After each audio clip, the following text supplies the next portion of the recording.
दोस्तों फिर से स्वागत। हम लोग वापस अपनी बात को शुरू कर रहे हैं। विष्णु जी कह रहे हैं जय हिंद सर जी। वाह क्या बात है, जय हिंद, बड़ा अच्छा लगा। आप आर्मी में हैं क्या? तो friends good morning. Urmila ji Vande Mataram का भी कह रहे हैं। आज तो पूरा देश का माहौल एकदम ऐसे जैसे लग रहा है कि राष्ट्रीयता का माहौल हो गया। कोई जय हिंद कह रहे हैं, कोई वंदे मातरम कह रहे हैं। Very nice. तो टॉपिक अपना वही संविधान संशोधन प्रक्रिया। कुछ भी पीछे नहीं छोड़ना चाहते हैं एक्चुअली में, इस वजह से इतना टाइम दे रहे हैं। हो सकता है कि कुछ मित्रों को ये बात मेरी थोड़ी ठीक ना लगे कि सर इतना डिटेल में क्या बोल रहे हैं आप, ऐसा हो सकता है।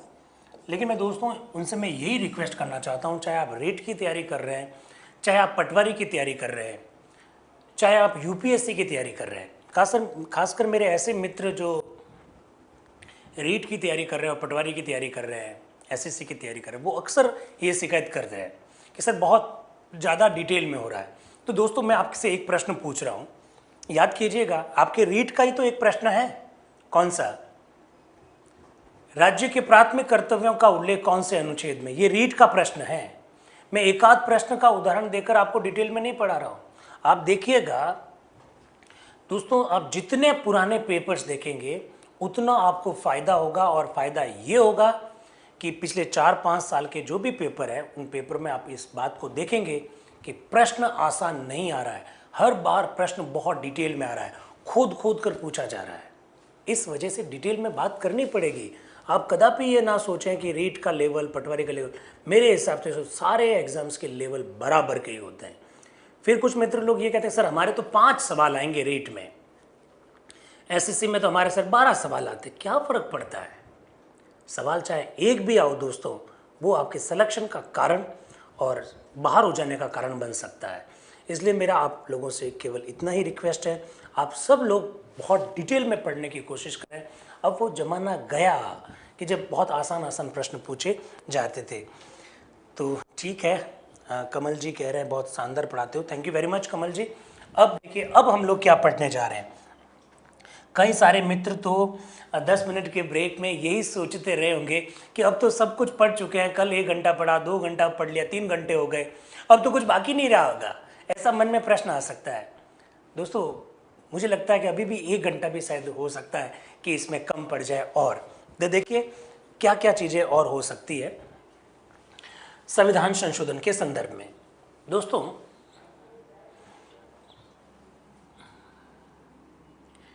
एक मित्र ने अभी प्रश्न पूछा था कि क्या संविधान संशोधन को कोर्ट में चैलेंज कर सकते हैं क्या? संविधान संशोधनों को न्यायपालिका में चुनौती दी जा सकती है क्या? ऐसा मित्र ने प्रश्न पूछा था। उसका जवाब देने के लिए हमको थोड़ी स्टोरी पढ़नी पड़ेगी, थोड़ा हिस्ट्री पढ़ना पड़ेगा, थोड़ा इतिहास देखना पड़ेगा।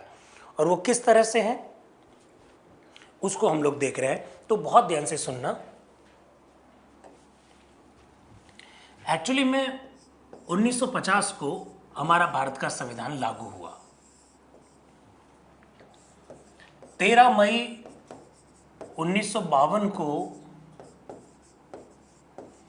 हमारी संसद का गठन हुआ। ये सब चीज़ें हम लोग आगे पढ़ेंगे, इसलिए चिंता मत कीजिएगा। आप लोग जानते हैं 1951 में पहला संशोधन हुआ, प्रथम संशोधन 1951 में हुआ।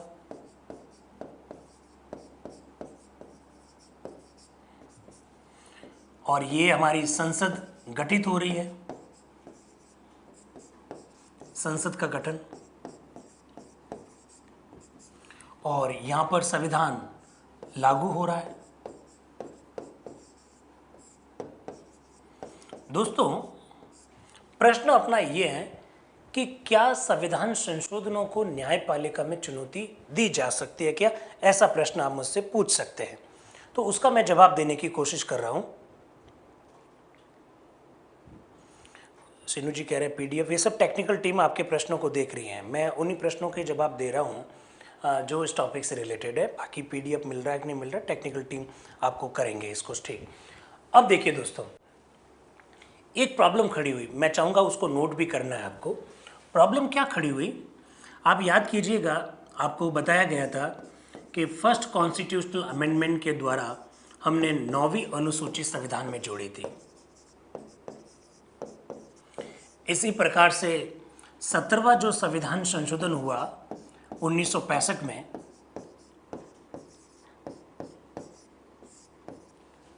17वां संविधान संशोधन, उसके द्वारा भी कई सारे कानूनों को 9वीं अनुसूची में जोड़ा गया था। दोस्तों, एक बहुत महत्वपूर्ण वाद आपसे मैं शेयर करना चाह रहा हूँ और वो नोट डाउन भी करना, लेकिन पहले इसको समझना है। 17वें संविधान संशोधन के द्वारा 1965 में बहुत सारे कानूनों को 9वीं अनुसूची में डाल दिया गया। और आप लोग जानते हैं कि 9वीं अनुसूची में वे कानून हैं जिनको न्यायपालिका में चुनौती नहीं दी जा सकती है। अब दी जा सकती है 24 अप्रैल 1973 के बाद की, हम 1965 की बात कर रहे हैं। 17वां संविधान संशोधन जब हुआ उस समय एक प्रॉब्लम हुई। प्रॉब्लम क्या हुई? गोलकनाथ नाम के दो भाई थे, ध्यान से सुनिएगा। ये पंजाब के रहने वाले दो भाई, गोलकनाथ ब्रदर्स। पंजाब की सरकार ने पंजाब में भूमि सुधार कानून बनाया और भूमि सुधार कानून बनाकर इन गोलकनाथ भाइयों की जो जमीन ज़्यादा थी वो सरकार ने जमीन ले ली। ये गोलकनाथ, जॉन गोलकनाथ और विवियन गोलकनाथ, सैकड़ों बीघा जमीन थी इनके पास। और सरकार का जो भूमि सुधार कानून है वो ये कहता था कि आपके पास इससे ज़्यादा ज़मीन नहीं हो सकती। जैसे किसी राज्य में कहा 40 बीघा से ज़्यादा नहीं हो सकती, किसी राज्य में कहा 60 बीघा से नहीं ज़्यादा हो सकती, किसी राज्य में कहा कि 30 बीघा से ज़्यादा नहीं हो सकती। इनके पास सैकड़ों बीघा ज़मीन थी गोलकनाथ भाइयों के पास। पंजाब सरकार ने इनकी ज़मीन को ले लिया। गोलकनाथ भाइयों ने इस मामले को सुप्रीम कोर्ट में चैलेंज किया। गोलकनाथ बनाम पंजाब राज्य, 1967 में सुप्रीम कोर्ट का निर्णय आया। गोलकनाथ बनाम पंजाब राज्य 1967 में सुप्रीम कोर्ट के 13 न्यायाधीशों, 13 न्यायाधीशों की संविधान पीठ ने निर्णय दिया। एक्चुअली में गोलकनाथ ने अपनी जो जमीन सरकार के द्वारा जो छीनी गई उसको कोर्ट में चैलेंज किया। लेकिन आप हमेशा दोस्तों ध्यान रखें, कोई भी मामला जब सुप्रीम कोर्ट में जाता है, देश का सबसे बड़ा कोर्ट है वो, जब कोई मामला देश के सबसे बड़ा कोर्ट में जाता है तो उस मामले का संबंध केवल एक अनुच्छेद से या एक बात से संबंध नहीं होता है। जब कभी भी संविधान पीठ का गठन किया जाता है, ये क्या होती है आगे हम लोग समझेंगे। जब कभी भी संविधान पीठ का गठन किया जाता है तो कई सारे मामले उसमें इन्वॉल्व हो जाते हैं। थोड़ी देर मैंने पहले कहा कि 17वां संविधान संशोधन 1965 में किया गया इंदिरा जी की सरकार के द्वारा। इंदिरा जी तो बाद में 66 में प्रधानमंत्री बनी। 17वां संविधान संशोधन करके जब कई सारे भूमि सुधार कानूनों को 9वीं अनुसूची में डाला तो उसको भी इस मामले से जोड़ दिया गया। गोलकनाथ वाला मामला चल ही रहा था, 17वां संविधान संशोधन को भी कोर्ट में चैलेंज कर दिया गया। इस मामले में 11 न्यायाधीशों की पीठ ने 1967 में अपना जजमेंट सुनाया। और क्या जजमेंट सुनाया? उन्होंने अपना निर्णय सुनाते हुए कहा, 2-3 बातें कही। एक, संसद मौलिक अधिकारों में संशोधन नहीं कर सकती है। दोस्तों वापस सुनिएगा, संसद मौलिक अधिकारों में संशोधन नहीं कर सकती है, ऐसा सुप्रीम कोर्ट ने कहा। यह बात अभी मैं आपको अलग से लिखवा भी दूंगा। दूसरी बात क्या कही सुप्रीम कोर्ट के द्वारा? कि सामान्य विधि और संविधान संशोधन विधि में हमारे लिए कोई अंतर नहीं है। बहुत ध्यान से सुनिएगा। सामान्य विधि मतलब जैसे डोमेस्टिक वायलेंस एक्ट है, घरेलू हिंसा कानून है, जैसे ट्रिपल तलाक पर रोक लगाने के बारे में सरकार ने जो कानून बनाया, ये सब सामान्य विधि है। और संविधान संशोधन विधि मतलब जो संविधान में संशोधन करती है। सुप्रीम कोर्ट ने कहा सामान्य विधि और संविधान संशोधन विधि में हमारे लिए कोई अंतर नहीं है। अगर कोई भी विधि संविधान का उल्लंघन करेगी तो उसे कोर्ट में चैलेंज किया जाएगा। कोई भी विधि यदि संविधान में का उल्लंघन करेगी तो उसे कोर्ट में चैलेंज किया जाएगा, और अगर हमको लगा कि वो विधि वाकई में संविधान का उल्लंघन करती है तो हम उसे रद्द कर देंगे, चाहे वो संविधान संशोधन भी क्यों ना हो। क्या मेरी बात को आप लोग समझे? प्रश्न देख लेता हूं। प्रीति, तेरे न्यायाधीश थे? अरे तेरे न्यायाधीश केशवानंद वाले मामले में थे, हम तो गोलकनाथ की बात कर रहे हैं। अरे कहाँ जा रहे हैं मेरे भाइयों, हम केशवानंद भारतीवाद की चर्चा नहीं कर रहे हैं, हम गोलकनाथ वाले मामले की चर्चा कर रहे हैं। उसमें 11 न्यायाधीश ही थे, 13 न्यायाधीश केशवानंद में थे। रामजस जी भी कह रहे 11 या 13, अरे 11 ही थे, 11 ही थे भाई। ज्योति भी कह रही है 11 या 13। ये कैसे हो गया? ये आप कंफ्यूज क्यों हो रहे हैं 11 या 13 में? मैंने कभी बोला ही नहीं 13।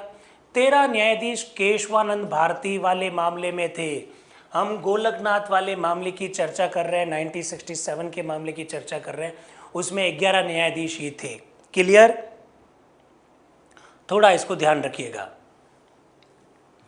तो इस मामले में क्या निर्णय दिया गया सुप्रीम कोर्ट के द्वारा? आप जो मित्र लोग पहली बार जुड़े हैं उनसे मेरा रिक्वेस्ट है कि इसको नोट कर लीजिएगा। क्या नोट करना है? गोलकनाथ बनाम पंजाब राज्य।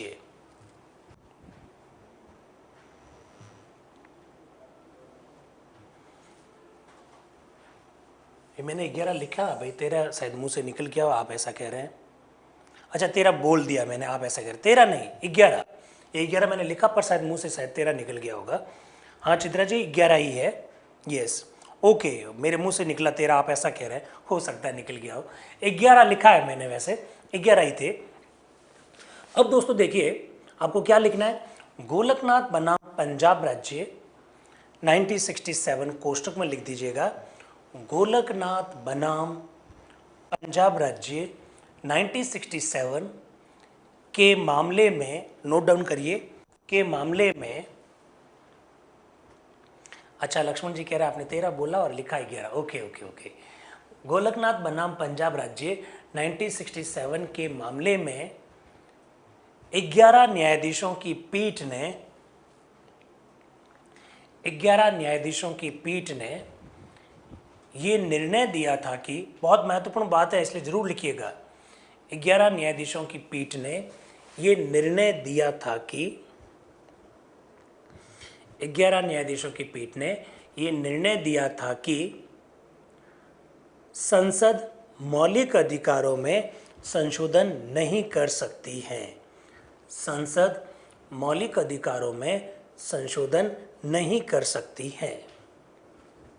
ये निर्णय दिया गया कि संसद मौलिक अधिकारों में संशोधन नहीं कर सकती है तथा तथा तथा सामान्य विधि और तथा सामान्य विधि और संविधान संशोधन विधि में कोई अंतर नहीं है, तथा सामान्य विधि और संविधान संशोधन विधि में कोई अंतर नहीं है। मेरे हिसाब से आप लोगों ने लिख दिया होगा, ठीक है, 13 की जगह 11 कर लेना गोलकनाथ वाले मामले में। सामान्य विधि और संविधान संशोधन विधि में कोई अंतर नहीं है। कोई अंतर नहीं है का क्या मतलब हुआ दोस्तों? इसका मतलब इसे क्या किया जा सकता है, कोर्ट में चैलेंज किया जा सकता है। तो मेरी बात को समझे आप, गोलकनाथ वाले मामले में एक्चुअली में सुप्रीम कोर्ट ने संसद को उसकी लिमिट बता दी, संसद को उसकी सीमाएं बता दी कि ध्यान रखिएगा, भारतीय संविधान का अनुच्छेद 368 अगर आपको संविधान संशोधन की पावर देता है तो आप संविधान में संशोधन कीजिए, लेकिन आप अनुच्छेद 368 के अंतर्गत मौलिक अधिकारों में संशोधन नहीं कर सकते। मौलिक अधिकारों में संशोधन करने का संसद को अधिकार नहीं है, ऐसा गोलकनाथ वाले मामले में कह दिया। और ऊपर से और क्या कह दिया कि सामान्य विधि और संविधान संशोधन विधि हमारे लिए एक जैसी है।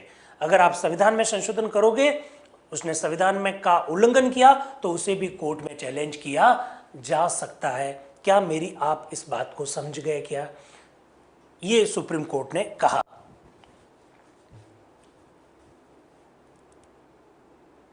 हाँ, एकता जी कह रहे हैं चैलेंज भी किया जा सकता है और उल्लंघन पर रद्द भी किया जा सकता है, एकदम बात सही है।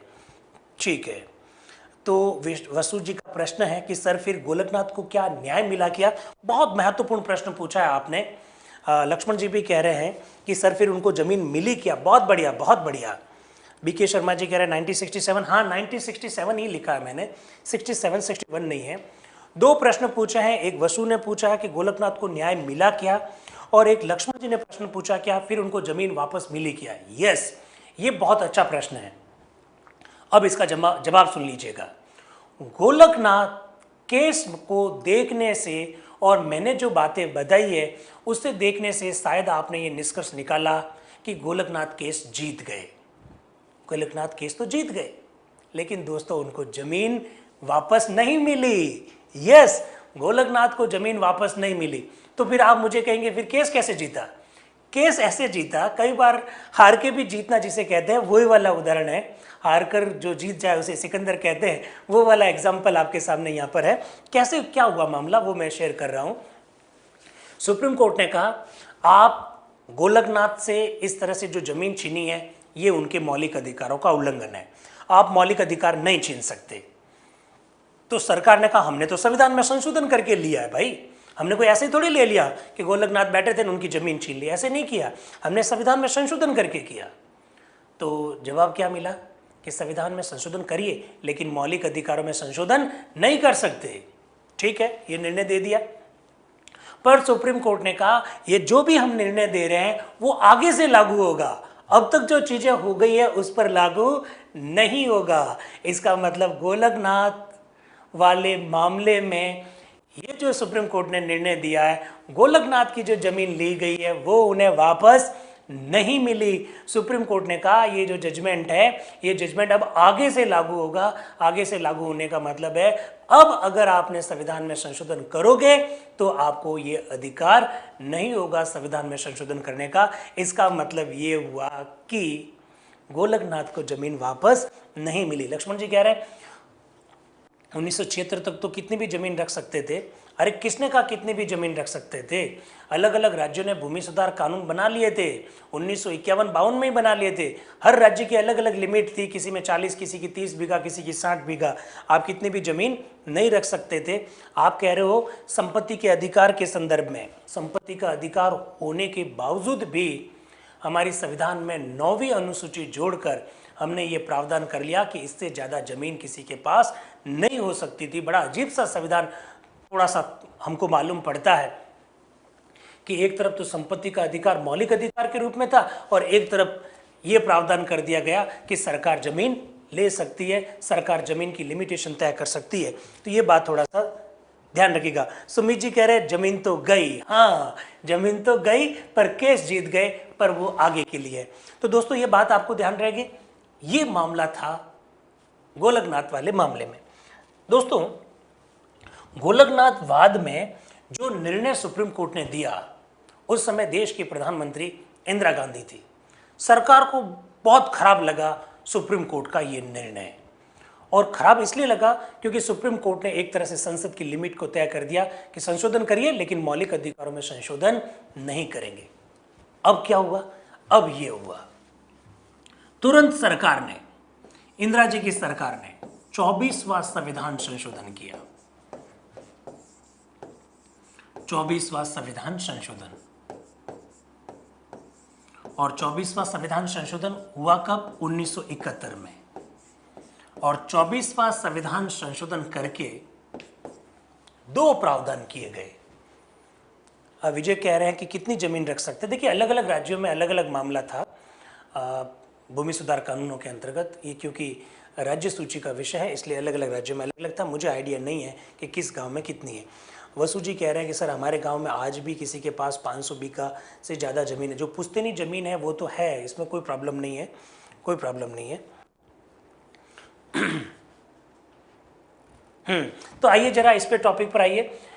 गोलकनाथ, अब देखिए बहुत अच्छा प्रश्न पूछा जाएगा दोस्तों।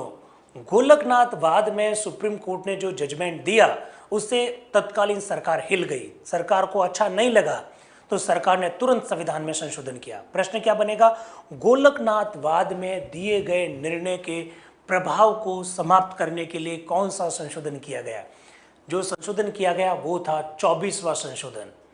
गोलकनाथवाद में दिए गए निर्णय के प्रभाव को समाप्त करने के लिए जो संशोधन किया गया वो था 24वां संशोधन। 24वां संविधान संशोधन किया गया। क्यों किया गया? क्योंकि सुप्रीम कोर्ट ने कह दिया मौलिक अधिकारों में संशोधन नहीं कर सकते। सुप्रीम कोर्ट ने कह दिया विधि मतलब विधि, साधारण विधि हो चाहे संविधान संशोधन विधि हो, दोनों एक ही होता है। सुप्रीम कोर्ट ने ऐसा कह दिया। अब सरकार ने 24वां संशोधन करके दो जगह पर प्रावधान किया। एक, भारतीय संविधान का अनुच्छेद 13 में 4 नाम की धारा जोड़ी, 4 नाम की धारा जोड़ी गई 24वें संशोधन के द्वारा। और दूसरा परिवर्तन हुआ अनुच्छेद 368 में। और अनुच्छेद 368 में 3 नाम की धारा जोड़ी गई। ये बात थोड़ी ढंग से समझनी है आपको, तो इसको थोड़ा समझिएगा। क्या पूछ रहे हैं विष्णु जी? सर बिगुड़ी क्या होती है? अरे वाह, क्या बात है, मारवाड़ी का शब्द है बिगुड़ी। एक्चुअली में सरकार ने जब हम लोगों को ज़मीनें दी, अलॉटमेंट किया, जिन लोगों के पास ज़मीन नहीं थी उन लोगों को जब ज़मीन दी गई, अलॉटमेंट जब किया गया, तो सरकार ने, आप समझ लीजिए, आपको 20 बीघा ज़मीन दे दी या 40 बीघा ज़मीन दे दी, तो हर बीघा ज़मीन पर हमको, आप यूँ कह दीजिए, थोड़ा सा कुछ पैसा टैक्स के रूप में कह दीजिए सरकार को देना पड़ता था। तो 1 बीघा ज़मीन पर जो पैसा टैक्स के रूप में कह दीजिए या फिर आप फीस के रूप में कह दीजिए, वो जो पैसा दिया जाता था उसी को हम लोग बिगुड़ी कहते हैं। आप घर पर अपने माता पिता से या दादाजी से अगर ये पूछेंगे तो बिगुड़ी शब्द का मतलब आपको मालूम पड़ जाएगा। तो अनुच्छेद 13 में परिवर्तन किया गया और अनुच्छेद 13 में 4 नाम की धारा जोड़ी गई। और अनुच्छेद 368 में परिवर्तन किया गया, अनुच्छेद 368 में 3 नाम की धारा जोड़ी गई। अब आप मुझसे प्रश्न पूछोगे कि ये क्या है, ये क्या धाराएं जोड़ी गई? सतीश जी कह रहे सर मौलिक अधिकारों में संशोधन नहीं होता है। अरे बात करेंगे, ये तो गोलकनाथ वाले मामले में का। अब गोलकनाथ वाले वाद में दिए गए निर्णय के प्रभाव को समाप्त करने के लिए 24वां संशोधन हुआ। और 24वें संशोधन से क्या हुआ ये देखिए, 4 नाम की धारा जोड़ दी। अब आप मुझसे प्रश्न पूछोगे अनुच्छेद 13 के बारे में। तो देखिए दोस्तों, अनुच्छेद 13 पर चिंता मत कीजिए। अनुच्छेद 13 हम लोग मौलिक अधिकार टॉपिक, इसके बाद अपना जो कल से जो टॉपिक रहेगा वो मौलिक अधिकार ही रहेगा, तो उस संदर्भ में हम लोग देख लेंगे इस टॉपिक को। पर मैं थोड़ा सा आपको बता देता हूँ, इशारे में, पूरा ढंग से अभी नहीं कर पाएंगे क्योंकि बहुत सारे मित्र ऐसे हो सकते हैं जो पहली बार जुड़े हैं, पहली बार इस टॉपिक को देख रहे हैं, तो उनको थोड़ी दिक्कत आएगी। पर मैं इतना बता देता हूँ, अनुच्छेद 13 एक आधार है न्यायपालिका के पास। किस बात का? कि संसद कोई भी अगर विधि बनाती है तो लोग उस विधि को कोर्ट में चैलेंज कर सकते हैं। किस आधार पर? कि वह विधि संविधान का क्या करती है? उल्लंघन करती है। एक्चुअली में आप इतना समझ लीजिए कि अनुच्छेद 13 विधि शब्द को परिभाषित करता है। लॉ का क्या मतलब है ये अनुच्छेद 13 में बता रखा है। जब हम लोग अनुच्छेद 13 को पढ़ेंगे तो 13(1), 13(2), 13(3) जब बताऊंगा तब ये तीनों पॉइंट्स को आपको वापस बता दूंगा। लेकिन अभी मोटे मोटे रूप में आपको क्या जानना है? 13 एक आधार है, अनुच्छेद 13 एक आधार है। और इस अनुच्छेद 13 के आधार पर हम सरकार के द्वारा, संसद के द्वारा, राज्य विधानमंडल के द्वारा कोई भी अगर विधि बनाई गई है उस विधि को कोर्ट में चैलेंज कर सकते हैं। ये अनुच्छेद 13 कहता है। आप देखिए, सरकार कोई भी कानून बनाएगी तो हम कोर्ट में चले जाएंगे, क्योंकि लिखा हुआ है अनुच्छेद 13 में कि हर विधि किसके अनुसार होनी चाहिए? संविधान के अनुसार होनी चाहिए। और संविधान के अनुसार नहीं है तो हम उसे कोर्ट में चैलेंज कर देंगे। एक्चुअली में अनुच्छेद 13 हमें इस बात का अधिकार देता है कि हम किसी भी विधि को कोर्ट में चैलेंज कर सकते हैं।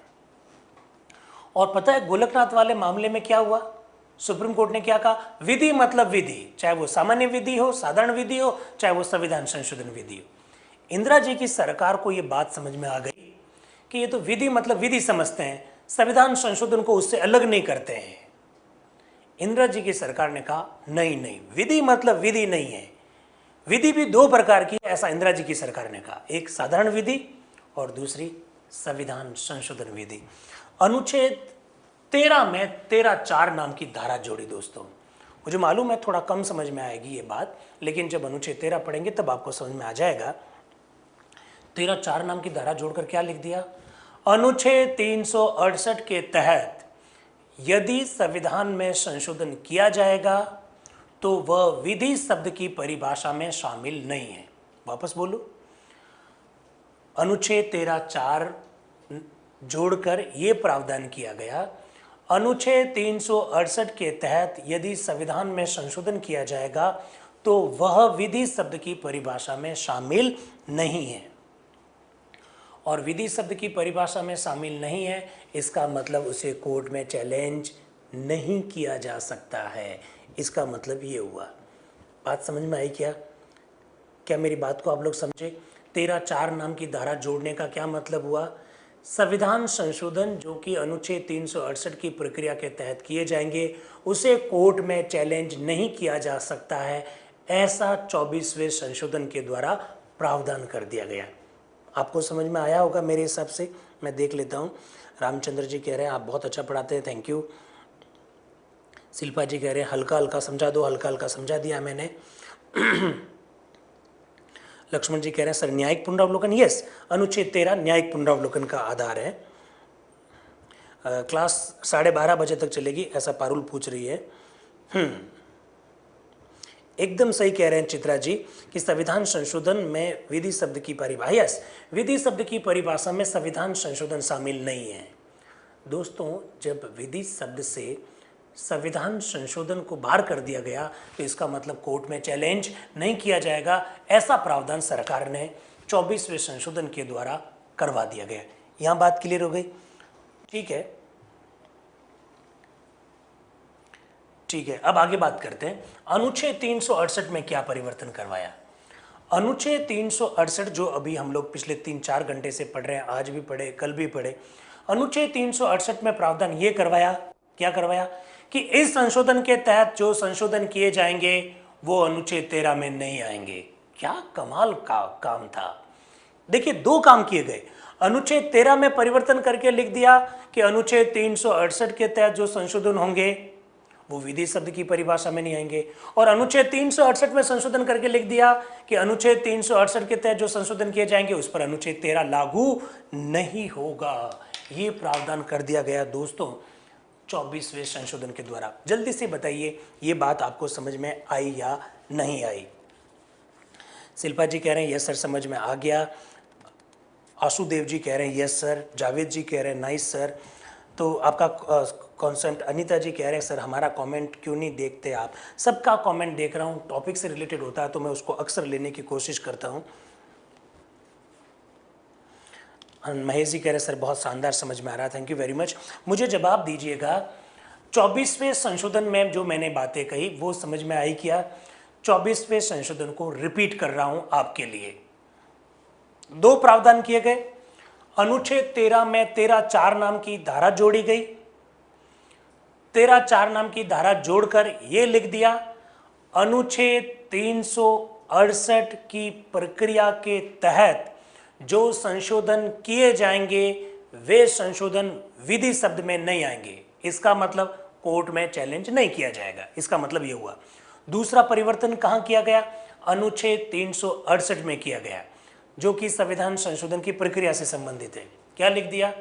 वहां लिख दिया गया कि इसके तहत यानी अनुच्छेद 368 की प्रक्रिया के तहत जो संविधान में संशोधन होगा उस पर अनुच्छेद 13 लागू नहीं होगा। इसका मतलब ये हुआ कि उसे विधि मानते हुए कोर्ट में चैलेंज नहीं किया जाएगा। दोस्तों इसका मतलब ये हो गया, ये 24वां संशोधन हुआ। देखिए दोस्तों कमाल के लोग थे वे लोग, कमाल कर दिया। गोलकनाथ वाले मामले में दिए गए पूरे निर्णय का जो प्रभाव था उसी को क्या कर दिया? समाप्त कर दिया। गोलकनाथ वाला ये जो मामला हुआ, हाँ मैं जी कह रहा रिपीट करो, राइट करना है। मैंने बहुत धीमे धीमे बोला, वापस बोलता हूं। 24वें संशोधन द्वारा 2 प्रावधान किए गए। 13(4) जोड़ा गया, अनुच्छेद 368 3 जोड़ा गया। 13(4) जोड़कर यह कह दिया कि संविधान संशोधन विधि शब्द की परिभाषा में नहीं है। और अनुच्छेद 368 में 3 जोड़कर यह प्रावधान कर दिया कि अनुच्छेद 13 लागू इस पर नहीं होगा, ये कह दिया गया। गोपाल शेखर जी कह रहे हैं कि संसद को संविधान संशोधन का असीमित अधिकार दे दिया। बहुत बढ़िया गोपाल जी, आपने बात कही, एकदम बात सही है। 24वें संशोधन के द्वारा संसद के पास संविधान संशोधन के संदर्भ में असीमित शक्तियां आ गई।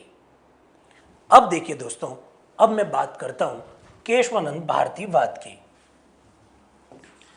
आपको पहले भी बताया गया थोड़ा सा, आज थोड़ा सा और देख रहे हैं। वैसे हम केशवानंद भारती पूरा वाद अलग से देखने वाले हैं।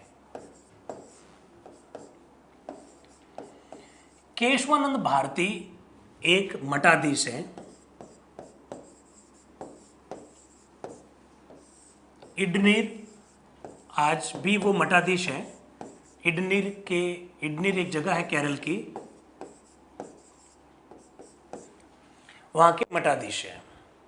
केरल की सरकार ने कुछ भूमि सुधार कानून बनाए और केरल की सरकार ने उन भूमि सुधार कानूनों के तहत ये प्रावधान किया गया कि एक व्यक्ति के पास अधिकतम भूमि कितनी होगी।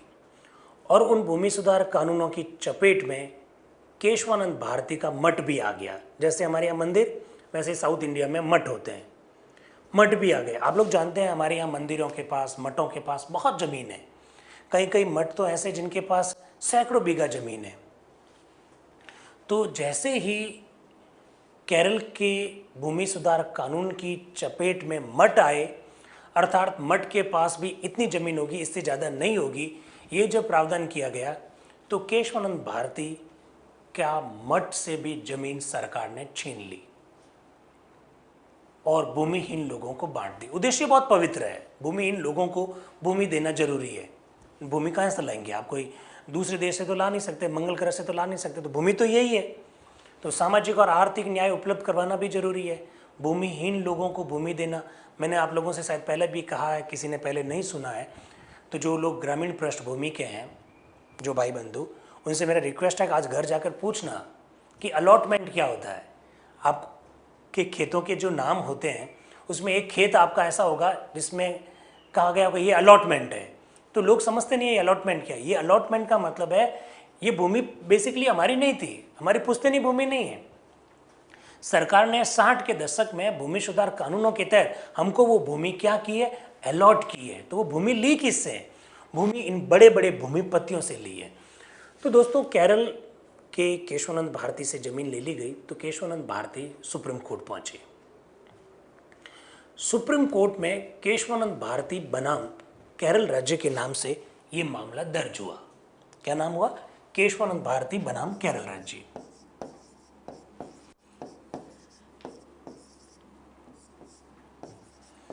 केशवानंद भारती बनाम केरल राज्य।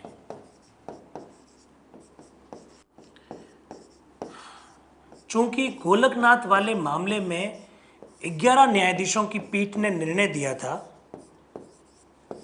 इसलिए केशवानंद भारती वाले मामले में 13 न्यायाधीशों की बेंच गठित की गई। गोलकनाथ वाले मामले में सुप्रीम कोर्ट ने यह कहा कि संसद को मौलिक अधिकारों में संशोधन का अधिकार नहीं है, तो संसद ने 24वां संशोधन कर दिया। केशवानंद भारती वाले मामले में 24वें संशोधन को कोर्ट में चैलेंज किया गया। कोर्ट में चैलेंज किया तो 13 न्यायाधीशों की पीठ का गठन किया गया।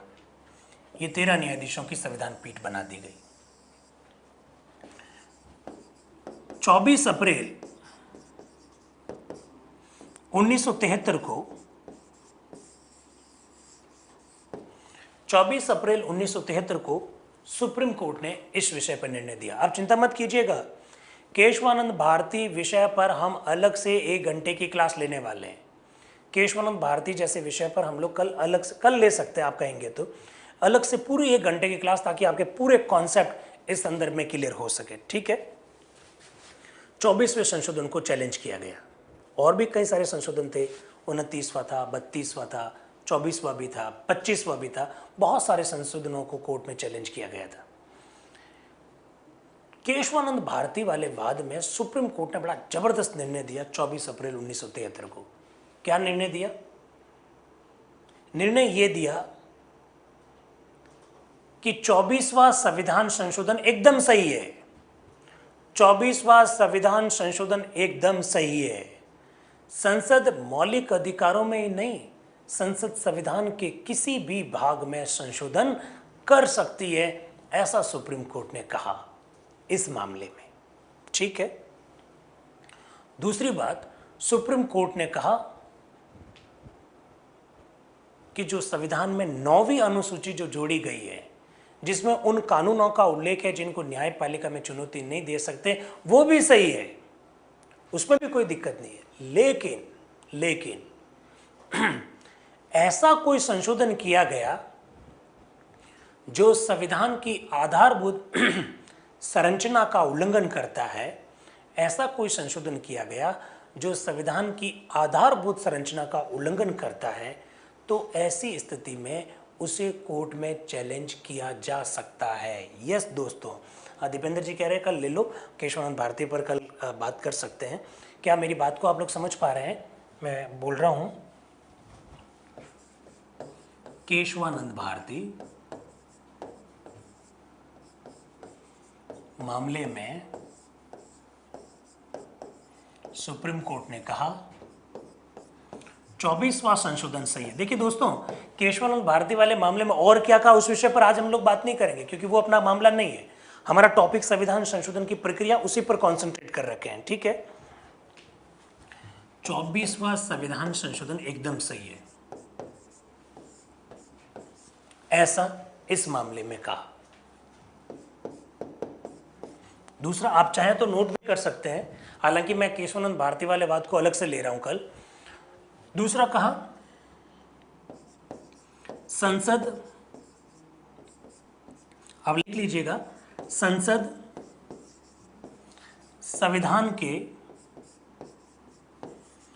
किसी भी भाग में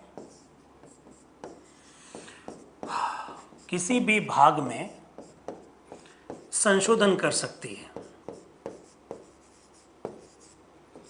किसी भी भाग में संशोधन कर सकती है। संसद संविधान के किसी भी भाग में संशोधन कर सकती है, ऐसा कहा। रोहितास जी प्रश्न पूछ रहे हैं कि सर बनाम क्या होता है?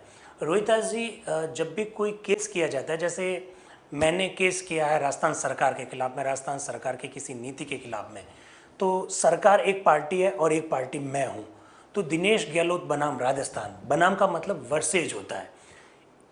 दो पार्टी जब होती है, दोनों की आपस में एक दूसरे के खिलाफ में केस होता है तो उसे बनाम कहते हैं। मैंने भारत सरकार के खिलाफ किया तो दिनेश गहलोत बनाम भारत संघ, बनाम का मतलब ये होता है। हाँ, काजल कह रही है सर आधारभूत संरचना में परिवर्तन नहीं किया जाएगा। वेरी गुड, अभी बात कर रहे हैं। लक्ष्मण जी कह रहे हैं सर संसद संविधान संशोधन करके क्या सुप्रीम कोर्ट की शक्तियों में भी परिवर्तन कर सकती है? अभी बात कर रहे हैं लक्ष्मण जी। ठीक है।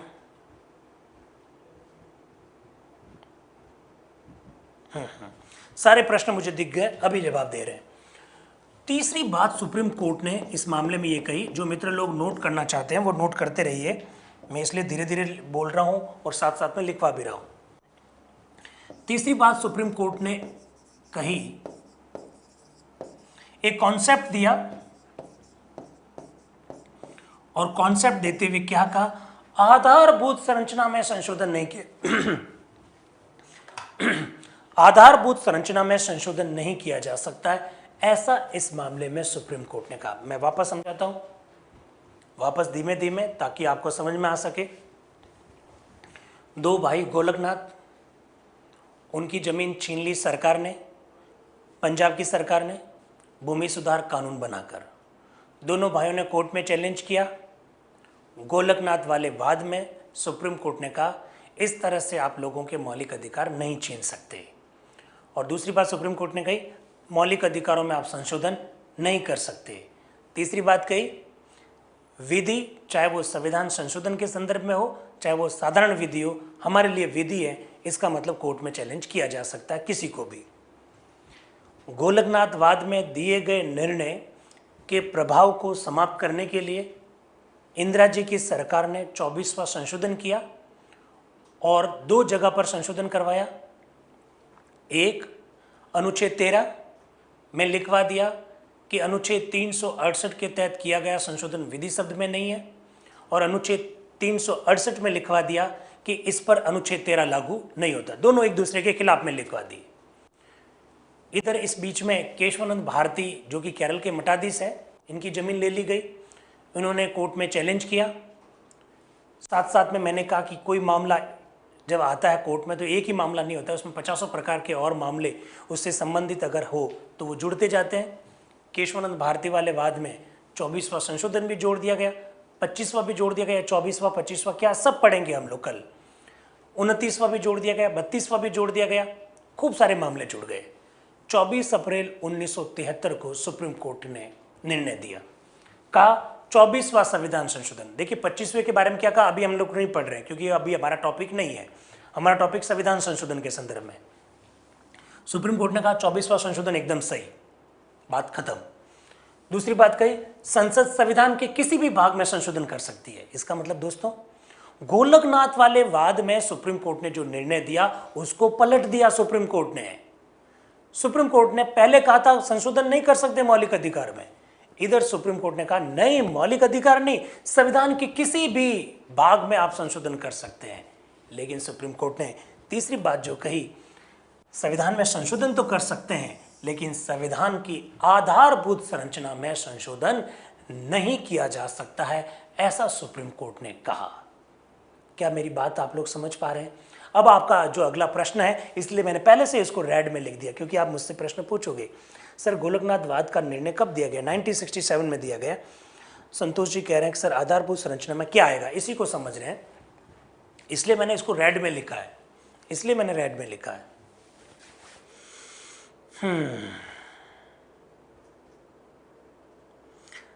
सुप्रिया कह रही है कि sir what is the difference between वाद और बनाम? देखिए वाद का मतलब तो है केस, जो केस हुआ उसे हम उसे वाद कहते हैं। जैसे केशवानंद भारती बनाम केरल राज्य, ये एक केस है, ये एक वाद है, कोर्ट में जो मामला जाता है उसे हम लोग वाद कहते हैं। और बनाम का मतलब होता है कि एक पार्टी इधर और दूसरी पार्टी इधर, दोनों के बीच में केस हुआ तो बनाम का मतलब वर्सेस, एक दूसरे के विपरीत, इसका मतलब ये है।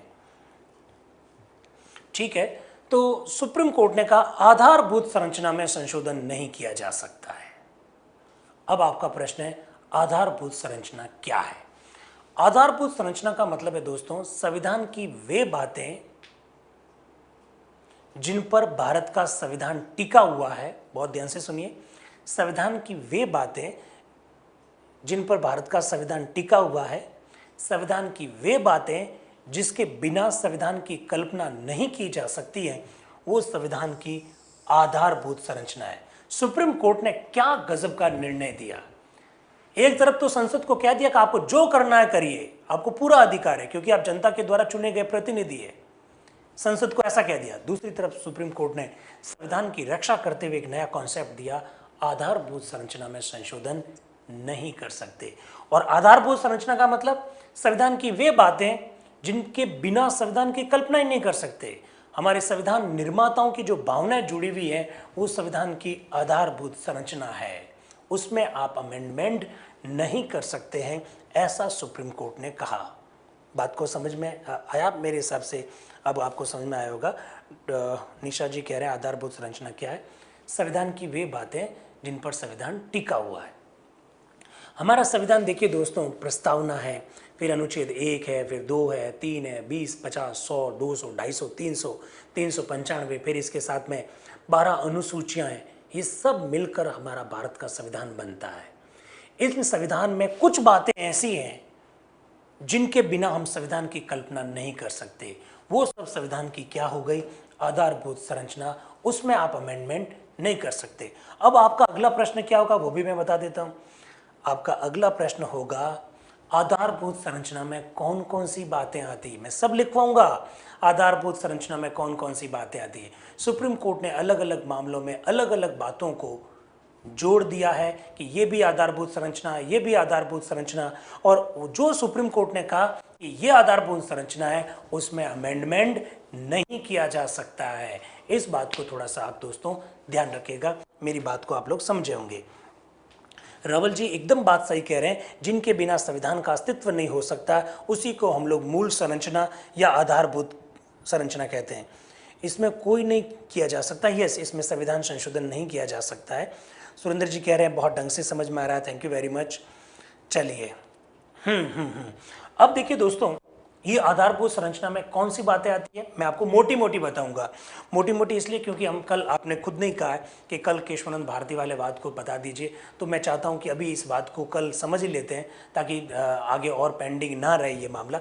मोटा मोटा मैं बताता हूं आपको। जैसे भारत में विधि का शासन है, हमारे यहाँ सब लोग कानून की दृष्टि से बराबर है। अगर मोदी जी की सरकार ये कहती है कि नहीं नहीं राजस्थान के लोग विशेष है बाकी वाले लोग सामान्य हैं, ऐसा नहीं कर सकते। ये विधि का शासन है और ये आधारभूत संरचना है। हमारे देश में संसदीय शासन व्यवस्था है, मैं एक एक पॉइंट लिख पाऊंगा, आप चिंता मत कीजिए, उसको मोदी जी चेंज नहीं कर सकते। हमारे यहाँ पर संघात्मक ढांचा है, उसमें परिवर्तन नहीं किया जा सकता। हमारे यहाँ पर शक्तियों का पृथक्करण है, सेपरेशन ऑफ द पावर्स, सरकार के तीनों अंग अलग अलग है और कोई किसी के कार्य में हस्तक्षेप नहीं करता है। ये है आधारभूत संरचना। हमारे यहाँ पर न्यायपालिका स्वतंत्र है, न्यायपालिका के कार्यों में हस्तक्षेप नहीं किया जा सकता है। ये है आधारभूत संरचना। तो ये सब बातें आपको जाननी है आधारभूत संरचना के अंतर्गत। इनमें किसी भी प्रकार का अमेंडमेंट नहीं किया जा सकता है। दोस्तों मेरी बातों को आप लोग समझ पा रहे हैं? वयस्क मताधिकार, यस ऑब्वियसली लोगों को वयस्क मताधिकार दे रखा है, उसमें आप अमेंडमेंट नहीं कर सकते। 21 वर्ष से घटाकर आप 18 वर्ष कर दीजिए एज को, लेकिन आप ये नहीं कह सकते फला जाति के लोग वोट नहीं देंगे, फला धर्म के लोग वोट नहीं देंगे, क्योंकि हमारे यहाँ पर वयस्क मताधिकार है और ये हमारी आधारभूत संरचना है।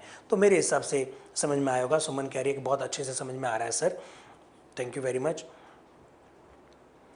सुषमा कह रही सर सारे बनाम करवाना। अरे सुषमा जी, हर दिन सुप्रीम कोर्ट में 50 बनाम आते हैं, देश में हजारों नहीं लाखों बनाम आ गए हैं, कैसे करवाएंगे? लेकिन फिर भी मैं कोशिश करूंगा कि आपको ज़्यादा से ज़्यादा चीज़ों की जानकारी मिले। शिल्पा जी कह रहे हैं कि अब थोड़ा क्लियर हो गया है। ओके, तो अब देखिए दोस्तों, ये तो आधारभूत संरचना को हम लोग और आगे से करेंगे। तो अब मैं आपसे एक प्रश्न पूछ रहा हूं, जल्दी से जवाब देना। 2-3 प्रश्न आपके सामने रखूंगा, फिर क्लास को खत्म कर देंगे। पहला प्रश्न, किस मामले में सुप्रीम कोर्ट ने यह निर्णय दिया कि संसद मौलिक अधिकारों में संशोधन नहीं कर सकती? जल्दी से जवाब। किस मामले में सुप्रीम कोर्ट ने यह निर्णय दिया कि संसद मौलिक अधिकारों में संशोधन नहीं कर सकती है? बताइए, किस मामले में निर्णय दिया था?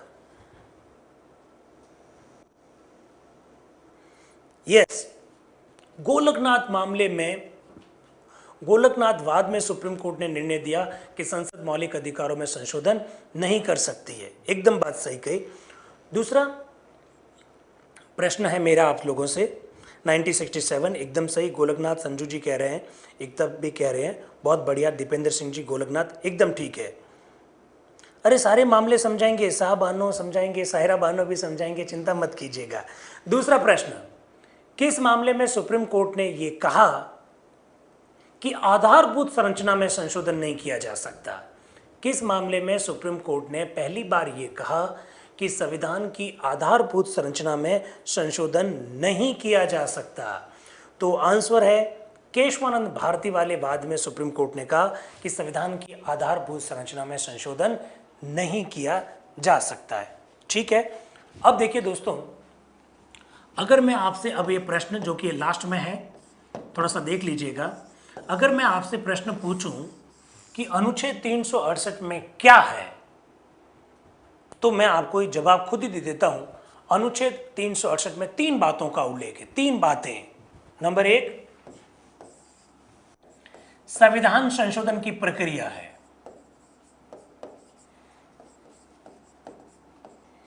अनुच्छेद 368 में क्या क्या दे रखा है? एक तो दे रखा है संविधान संशोधन की प्रक्रिया, ठीक है। और क्या है? संविधान में संशोधन करने की पावर, संसद के पास है, इस बात का भी उल्लेख अनुच्छेद 368 में है। तो संविधान संशोधन की शक्ति,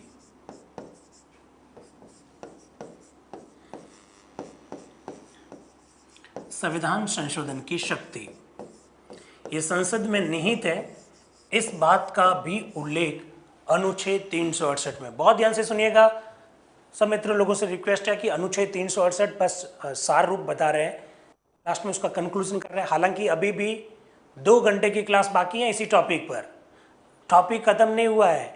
अभी तो मैंने आपको ये बताया नहीं है कि 126 बिल रखे गए और अमेंडमेंट 104 ही हुए, तो ये इतना गैप कैसे आ गया, ये तो हम लोग डिटेल में कल पढ़ेंगे। केशवानंद भारती वाला मामला भी डिटेल में पढ़ेंगे, इसलिए अभी संविधान संशोधन तो बहुत डिटेल में पढ़ना है। लेकिन लास्ट में जो कंक्लूजन कर रहा हूं आज की क्लास का, अनुच्छेद 368 में क्या है। नंबर 1 संविधान संशोधन की प्रक्रिया, नंबर 2 संविधान संशोधन की शक्ति संसद में है, ये भी अनुच्छेद 368 में है। और तीसरी बात, हाँ ये सार है, एकता जी कह रहे हैं सार है, यहाँ ये सार ही है। और तीसरी बात, संविधान संशोधन विधेयक पर, संविधान संशोधन विधेयक पर राष्ट्रपति को स्वीकृति देनी ही होती है। राष्ट्रपति को स्वीकृति देनी ही होती है। राष्ट्रपति को स्वीकृति देनी ही होती है। इस बात का उल्लेख कहां पर है, इस बात का उल्लेख भी अनुच्छेद 368 में है। क्या मेरी बात को आप लोग समझ गए? सारी बातें नोट डाउन कर लेना, बहुत महत्वपूर्ण बात है। अनुच्छेद 368 केवल और केवल संविधान संशोधन की प्रक्रिया का उल्लेख नहीं करता है, बल्कि संविधान संशोधन की पावर संसद के पास है, इस बात का भी उल्लेख करता है। और राष्ट्रपति संविधान संशोधन विधेयक को अपनी स्वीकृति देंगे, अनिवार्य रूप से देंगे, इस बात का भी उल्लेख अनुच्छेद 368 करता है। तो मेरे हिसाब से ये बात आपको समझ में आ गई हो गई, ठीक है। अब इसमें थोड़ा सा और आगे पढ़ें क्या। देखिए दोस्तों, गोलकनाथ में निर्णय दिया तो प्रभाव को समाप्त करने के लिए 24वां संशोधन लाया। 24वां संशोधन लाया तो लोगों ने कोर्ट में चैलेंज किया केशवानंद भारती वाले मामले में। केशवानंद भारती वाले मामले में निर्णय दिया कि आधारभूत संरचना में आप संशोधन नहीं कर सकते। सरकार को बहुत गुस्सा आया, इंदिरा जी उस समय प्रधानमंत्री थी। सुप्रीम कोर्ट ने कहा आप सब कुछ कर सकते हो संविधान में, लेकिन आधारभूत संरचना में संशोधन नहीं कर सकते। सरकार को गुस्सा आया, और सरकार को गुस्सा आया तो फिर क्या हुआ, फिर अमेंडमेंट हुआ, 42वां संशोधन। कौन सा अमेंडमेंट हुआ? 42वां संशोधन। और क्यों हुआ? केशवानंद भारती वाले मामले में दिए गए निर्णय के प्रभाव को समाप्त करने के लिए 42वां संशोधन किया गया। तो नोट कर लिया है, very nice, thank you very much. 42वां संशोधन करके क्या प्रावधान किया? 42वां संविधान संशोधन करके अनुच्छेद 368 में प्रावधान किया गया। और अनुच्छेद 368 में क्या प्रावधान किया गया? अनुच्छेद 368 में 2 प्रावधान किए गए दोस्तों। 42वां संशोधन, 42वां संशोधन करके अनुच्छेद 368 में 2 प्रावधान किए गए। क्या प्रावधान किया गया? एक, संविधान संशोधन को, नोट कर लीजिएगा, पहली बार लिखवा रहा हूं, संविधान संशोधन को किसी भी न्यायालय में चुनौती नहीं दी जाएगी। किसी भी न्यायालय में चुनौती नहीं दी जाएगी। 42वां संविधान संशोधन करके अनुच्छेद 368 में एक संशोधन करके प्रावधान ये किया गया कि संविधान संशोधन को किसी भी न्यायालय में चुनौती नहीं दी जाएगी। एक तो ये कर दिया, और दूसरा कर दिया, संविधान संशोधन के संदर्भ में, संविधान संशोधन के संदर्भ में संसद की शक्ति पर, संसद की शक्ति पर, संसद की शक्ति पर कोई सीमा नहीं है। कोई सीमा नहीं है। वापस सुनिएगा, 42वां संविधान संशोधन क्यों किया? क्योंकि केशवानंद भारती वाले मामले में निर्णय दिया। क्या निर्णय दिया? कि आधारभूत संरचना में संशोधन नहीं कर सकते हो। सरकार को गुस्सा आ गया कि अच्छा, सरकार ने अमेंडमेंट कर दिया, और अमेंडमेंट करके क्या लिख दिया? एक, संविधान संशोधन को कोर्ट में चैलेंज नहीं किया जाएगा। गजब। अनुच्छेद 368 में संशोधन करके क्या लिख दिया? संविधान संशोधन को न्यायालय में चुनौती नहीं दी जाएगी। और दूसरा क्या कर दिया? संविधान संशोधन के संदर्भ में संसद की पावर पर कोई लिमिट नहीं है। सुप्रीम कोर्ट ने कहा आधारभूत संरचना में संशोधन नहीं कर सकते हो, सरकार ने कहा कोई लिमिट नहीं है, हमारे ऊपर आधारभूत वाला कोई कॉन्सेप्ट लागू नहीं होगा। ऐसा 42वां संशोधन करके अनुच्छेद 368 में दोस्तों ये प्रावधान करवा दिया गया। आया कुछ समझ में? Very nice. अब देखिए दोस्तों, ये जो 42वां संशोधन हुआ, इस 42वें संशोधन को मिनर्वा मिल्स लिख दीजिएगा, ये कहीं नहीं मिलेगा आपको, समझ इस तरह से समझ में आएगा नहीं। मिनर्वा मिल्स बनाम भारत संघ, मिनर्वा मिल्स बनाम भारत संघ के मामले में चुनौती दी गई 1980 में। 42वें संविधान संशोधन को मिनर्वा मिल्स बनाम भारत संघ 1980 के मामले में चुनौती दी गई, और सुप्रीम कोर्ट ने इस चुनौती के अंतर्गत क्या किया? इस चुनौती के अंतर्गत ये जो प्रावधान अनुच्छेद 368 में किए गए, इन दोनों को रद्द कर दिया।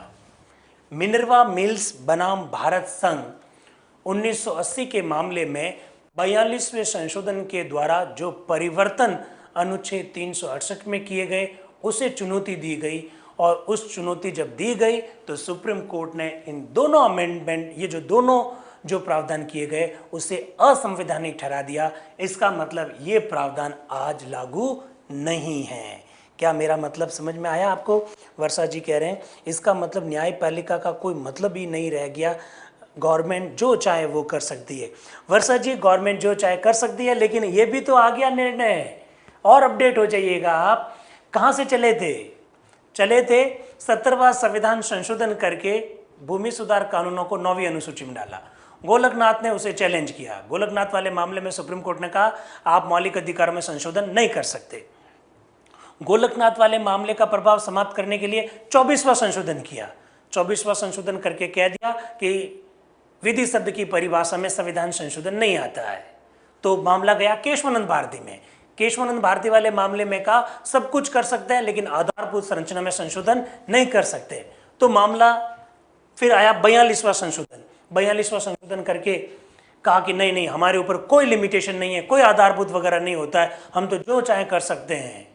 तो फिर मामला गया मिनर्वा मिल वाले मामले में, और मिनर्वा मिल्स वाले मामले में सुप्रीम कोर्ट ने इन दोनों बातों को क्या कर दिया? रद्द कर दिया। आज के दिन ये दोनों बातें संविधान में अनुच्छेद 368 के अंतर्गत नहीं है। रोहिता जी कह रहे हैं thank you very much sir, बहुत अच्छा पढ़ाते हो। रानी राजपूत कह रही है कि सर बहुत अच्छा समझ में आ गया। दोस्तों अब आप, हाँ आरती कह रहे हैं अनुच्छेद 368 5 और 4 को रद्द कर दिया क्या? हाँ रद्द कर दिया, मिनर्वा मिल्स वाले मामले में रद्द कर दिया।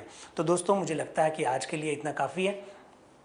कल हम लोग फिर पढ़ेंगे, केशवानंद भारती वाले वाद को भी पढ़ेंगे, और जो महत्वपूर्ण संशोधन जो लेटेस्ट हैं जिसमें जो गैप है उस गैप को भी समझने की कोशिश करेंगे। तो आप इसी तरह से जुड़े रहें, इसी तरह से अपना स्नेह देते रहें, इसी तरह से प्रश्न अपने देते रहें। राहुल जी कह रहे हैं सभी वाद एक दूसरे से जुड़े हुए, इसलिए मैंने लास्ट में बात को रिपीट किया। कल इसी बात को वापस शुरू से हम लोग समझेंगे और आगे की बात को समझेंगे।